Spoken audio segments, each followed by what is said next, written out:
الرحمن الرحیم سورہ نساء آیت نمبر 145 ارشاد باری تعالیٰ ہے یعنی منافق جہنم کے نچلے طبقے میں ہوں گے۔ ابن عباس رضی اللہ تعالیٰ نے فرمایا درکل اسفلی سے مراد جہنم کا نچلا طبقہ۔ صحیح بخاری 4602۔ حضرت اسود رحمۃ اللہ علیہ سے روایت ہے، انہوں نے کہا ہم حضرت عبداللہ بن مسعود رضی اللہ تعالیٰ عنہ کے حلقہ درس میں بیٹھے ہوئے تھے کہ اچانک وہاں حضرت حذیفہ رضی اللہ تعالیٰ عنہ تشریف لائے اور ہمارے پاس کھڑے ہو کر انہوں نے سلام کیا اور فرمایا نفاق میں وہ جماعت بھی مبتلا ہو گئی تھی جو تم سے بہتر تھی۔ اسود نے کہا سبحان اللہ، اللہ تعالیٰ تو فرماتا ہے منافق اور دوزخ کی سب سے نچلے طبقے میں ہوں گے۔ حضرت عبداللہ بن مسعود رضی اللہ تعالیٰ مسکرانے لگے اور حذیفہ رضی اللہ تعالیٰ عنہ مسجد کے کونے میں جا کے بیٹھ گئے۔ اس کے بعد حضرت عبداللہ بن مسعود رضی اللہ تعالیٰ اٹھ گئے اور آپ کے شاگرد بھی چلے گئے۔ اسود نے کہا حضرت حذیفہ نے مجھے کینکری ماری تو میں ان کے پاس چلا آیا۔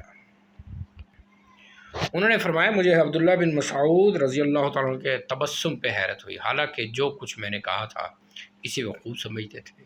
یقیناً نفاق میں ایک ایسی قوم کو مبتلا کیا گیا جو تم سے بہتر تھے، پھر انہوں نے توبہ کی تو اللہ تعالیٰ نے ان کی توبہ قبول کر لی۔ حضرت حذیفہ رضی اللہ تعالیٰ کا مقصد یہ تھا کہ رسول اللہ صلی اللہ علیہ وسلم کے عہد مبارک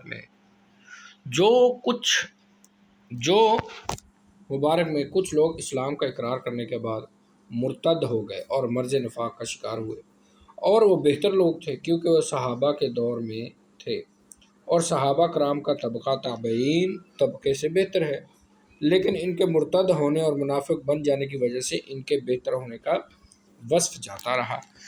ان میں سے جب کچھ تائب ہوئے تو ان کے بہتر ہونے کا وصف واپس آ گیا۔ حضرت حذیفہ ان کو متنبع کرنا چاہتے تھے کہ تم لوگ خیر القرون نہیں ہو، تمہیں بطریق اولا ڈرنا چاہیے کیونکہ اعمال کا دار و مدار خاتمے پر ہے۔ کہیں ایسا نہ ہو کہ تم اپنے اعمال پر وثوق کر کے بیٹھ جاؤ، اس طرح ایمان کے رخصت ہو جانے کا بھی اندیشہ ہے۔ یہ بات بھی ذہن نشین رہے کہ حضرات صحابہ کرام میں سے کوئی بھی مرتد نہیں ہوا، البتہ کچھ اعراب بدو دین سے برگشتہ ضرور ہوئے تھے۔ صحیح بخاری۔